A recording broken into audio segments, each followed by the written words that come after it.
à chacune et chacun d'entre vous. Je ne recommencerai pas. Je prie les personnalités présentes de bien vouloir m'en excuser. Mon collègue et premier vice-président vous a accueilli et par conséquent, je tiens à partager ces mots d'accueil. Pour moi, c'est un peu une situation assez ambiguë aujourd'hui, parce qu'ici, il y a très longtemps, j'étais conseiller municipal de Saint-Maur. J'ai été conseiller municipal. C'est là où j'ai commencé ma vie d'élu local. Et puis les vicissitudes de la vie ont fait que j'étais au lycée de Nogent et que je suis resté au-delà du lycée de Nogent, je suis resté sur Nogent. Mais il n'empêche qu'il y a des points communs, et ces points communs, Sylvain Berrios les a effleurés tout à l'heure dans son discours, c'est que nous avons des raisons d'être ensemble. Nous avons des raisons d'être ensemble, mais je tiens encore une fois à remercier Sylvain pour ses mots de bienvenue. Mais nous sommes en effet très heureux, tous ici présents, de réunir à Saint-Maur ce matin les acteurs de notre intercommunalité qui rassemble 13 communes au service de 510 000 habitants. Merci beaucoup à Christian Favier, et là c'est le conseiller général honoraire qui lui parle, parce que j'ai l'avantage de n'avoir jamais été conseiller départemental.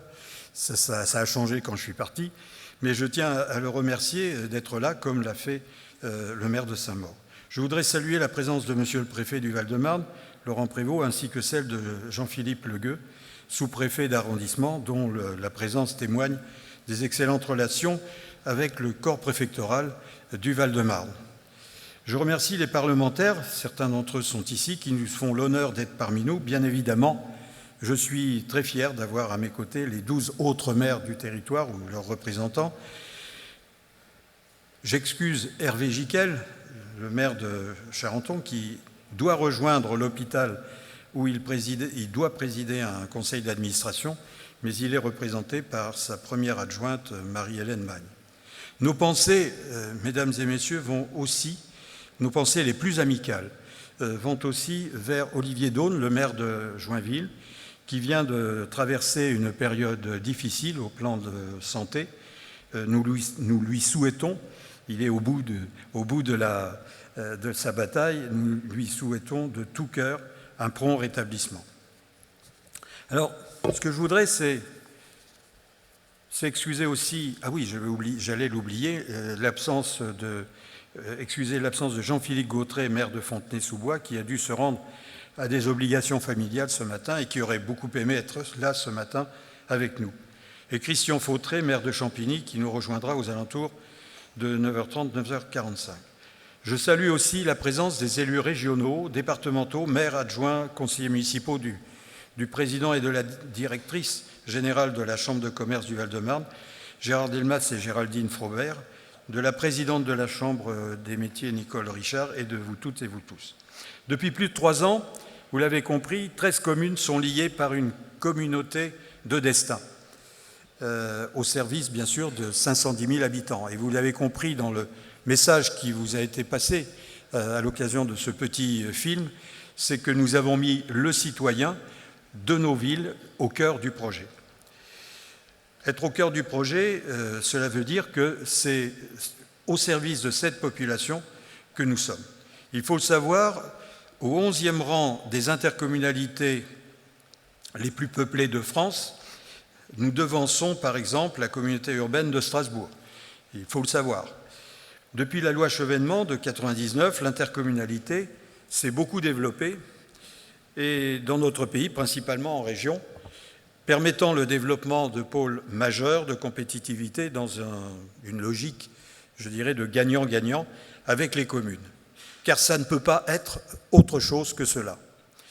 Nogent-sur-Marne et le Perreux-sur-Marne avaient d'ailleurs été des précurseurs sous l'impulsion de Gilles Carrez et des élus de Nogent-sur-Marne dans le droit fil de ce mouvement, ainsi que nos collègues de Charenton-Saint-Maurice.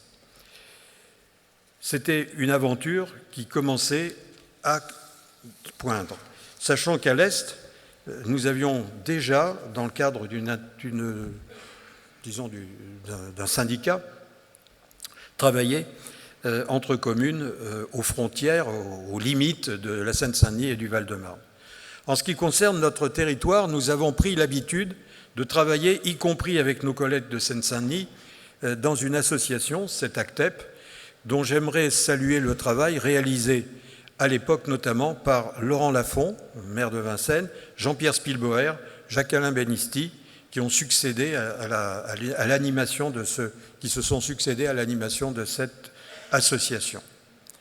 Mais force est de constater que cette association n'a jamais pu se traduire par une intercommunalité de plein exercice, ce que nous sommes devenus le 1er janvier 2016, de façon transitoire jusqu'en 2020, en partant, il faut bien le dire, de zéro, et sur un périmètre imposé, mais qui, avec le temps, s'avère pertinent.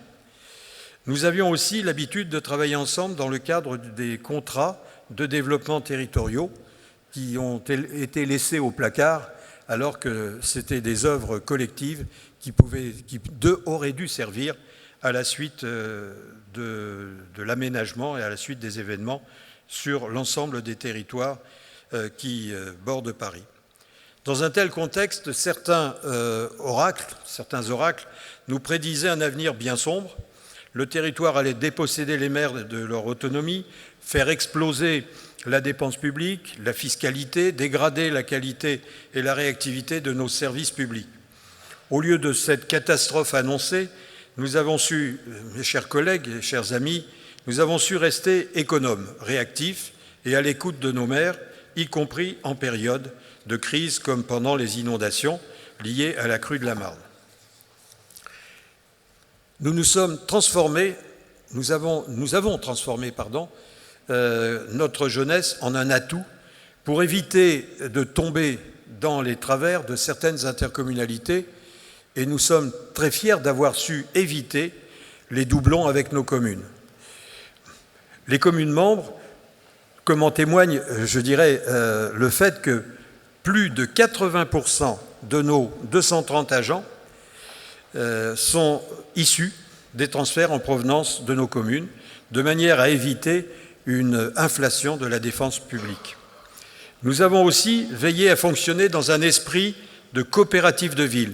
C'est véritablement cet esprit-là que nous avons voulu, mettre en œuvre, car ce n'est qu'en partant de la ville que l'on peut construire des projets qui émergent de manière ascendante et qui sont d'un coup ensuite opérationnels concrètement puisqu'ils s'inspirent des réalités du terrain. Ainsi, nous avons mis en place une liaison douce tout récemment en bateau entre Joinville-le-Pont et Nogent-sur-Marne, proposer des animations dans nos écoles pour sensibiliser les élèves au développement durable, harmoniser les couleurs de nos bacs, c'est pas neutre quand il s'agit de 13 communes, les bacs à ordures ménagères, vous l'avez compris, pour faciliter l'extension des consignes de tri, sécuriser le marché de l'immobilier en imposant des contrôles de conformité d'assainissement en cas de mutation, et je pourrais multiplier les exemples. Mais tous ces projets ont pu se concrétiser car ils partaient de la base. Certaines institutions qui passent leur temps à dépenser des millions d'euros d'argent public pour élaborer des schémas de cohérence contraires aux volontés réelles des concitoyens devraient s'inspirer de notre modèle. Grâce au mécanisme de solidarité, 12 de nos 13 communes membres ont économisé plus de 7 millions d'euros par an de contribution à la péréquation nationale et nous veillons à ce que nos coûts de fonctionnement restent inférieurs à cette somme, de sorte que cette coopérative de ville soit neutre pour les contribuables. C'est aussi l'une de nos principales préoccupations.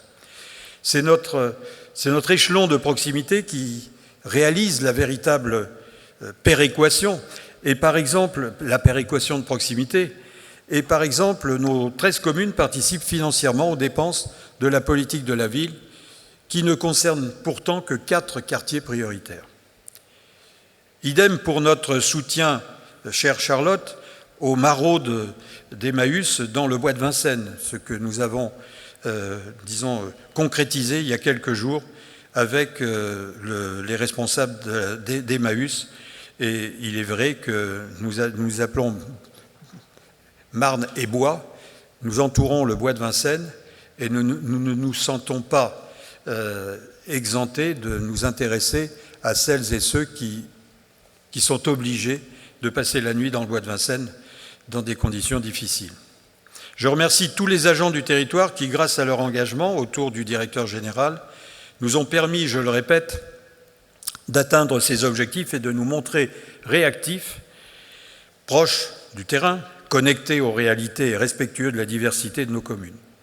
Bien sûr, la vie à 13, c'est un chiffre que d'aucuns pourraient craindre, le chiffre 13, nécessite parfois des compromis, des convergences, mais ils sont bien peu de choses face à l'intérêt que représente notre intercommunalité pour peser et influencer les choix de nos partenaires, comme en témoigne l'exemple récent de l'interopérabilité, cher Christian, et nous sommes nombreux à avoir été à l'origine d'Orbival et de tout ce qui a découlé d'Orbival, en particulier le schéma directeur de transport que nous avions réfléchi tous ensemble, avec un nombre important de Val-de-Marnais. Eh bien, tout cela représente, disons, un intérêt pour notre intercommunalité, puisque la fameuse interopérabilité, c'est bien à Champigny. Et il fallait qu'on pèse et qu'on influence les choix de nos partenaires, comme en témoigne l'exemple récent, comme en témoignera peut-être dans les jours qui viennent, l'exemple d'un retournement de situation concernant cela. En réalité, ce retournement de situation n'aurait pas dû avoir lieu. Il suffisait simplement de respecter ce qui venait d'en bas, ce qui venait du terrain, ce qui venait de ce qui avait été étudié par le département et l'association Orbival, dont la plupart des villes du Val-de-Marne sont adhérentes. Quand le département, les communes et le territoire parlent d'une seule voix, leur point de vue est pris en compte. Et l'on ne peut que s'en féliciter.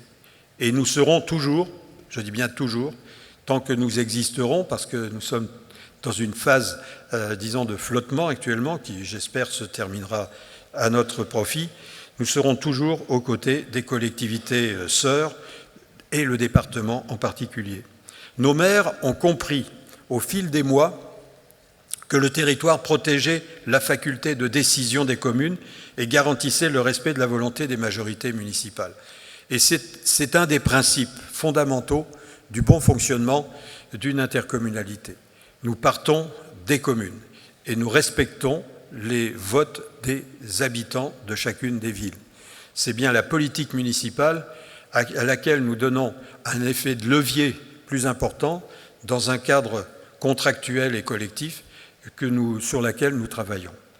En réalité, un des éléments intéressants, c'est que nos maires ont compris au fil des mois que le territoire protégeait la faculté de décision des communes et garantissait le respect de la volonté des majorités municipales.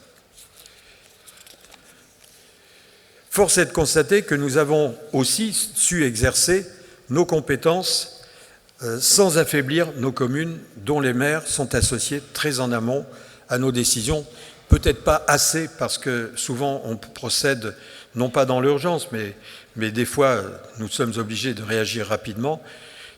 Par contre, je prends un exemple que Marie-Hélène Magne connaît très bien, notre plan climat-air-énergie, notre règlement local de publicité, nos opérations d'aménagement, notre réseau des déchetteries, notre action considérable pour dépolluer la Marne, autant de succès de nos 13 communes qui ont su agir collectivement et très concrètement dans les domaines du développement durable et du développement économique.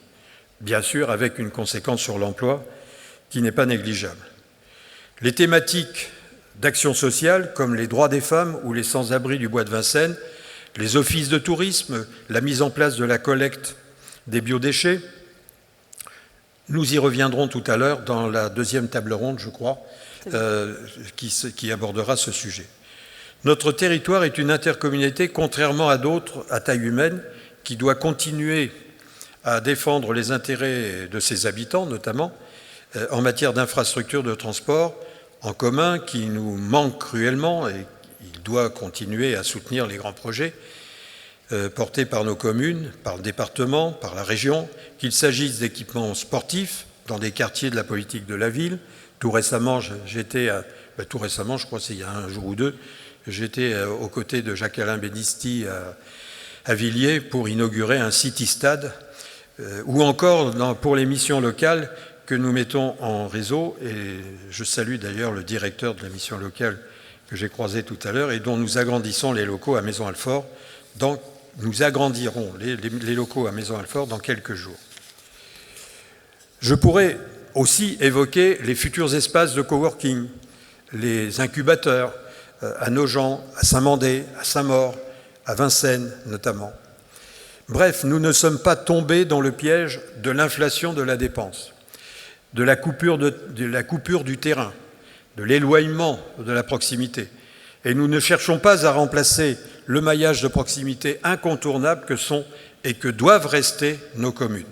C'est dans cette perspective que j'ai refusé la création de groupes politiques au sein du Conseil de territoire, car les débats politiciens doivent rester au niveau des conseils municipaux. Les intercommunalités étant là pour porter des projets, dégager des consensus les plus larges possibles et refuser les clivages partisans. Nous sommes très fiers, chers amis, de ne pas être tombés dans ce travers.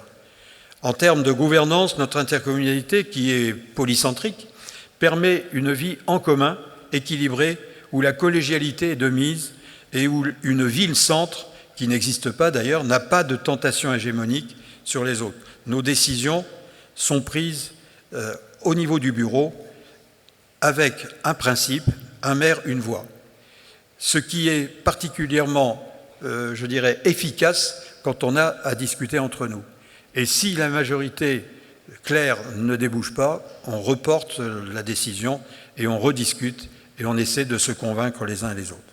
Que de chemin parcouru en à peine plus de 3 ans, nous en débattrons dans notre deuxième table ronde, mais je vous propose aujourd'hui d'écrire ensemble les fondations d'une nouvelle page que les élus qui nous succéderont, peut-être au printemps prochain, pourront ensuite, s'ils le souhaitent, concrétiser et mener à son terme.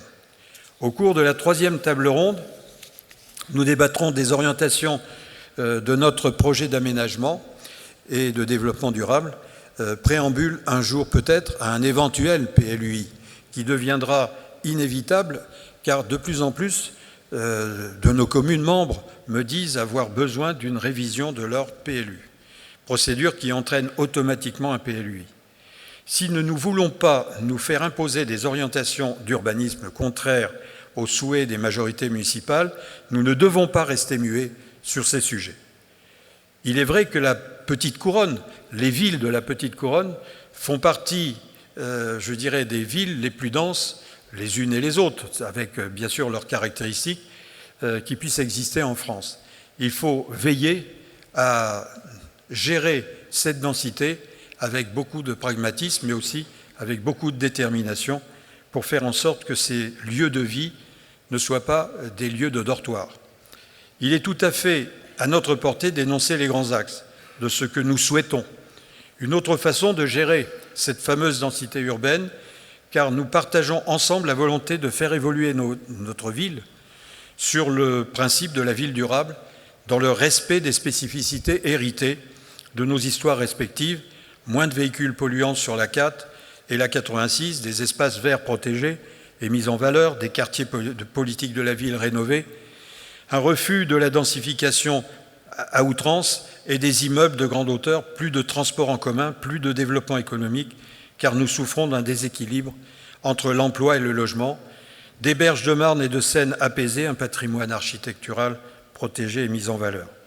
Si nous ne proclamons pas ces orientations, d'autres décideront à notre place, un jour ou l'autre, alors que nous savons bien qu'un PADD, un plan d'aménagement développement durable, sera décidé et voté par nos communes lorsque les études seront terminées et par personne d'autre.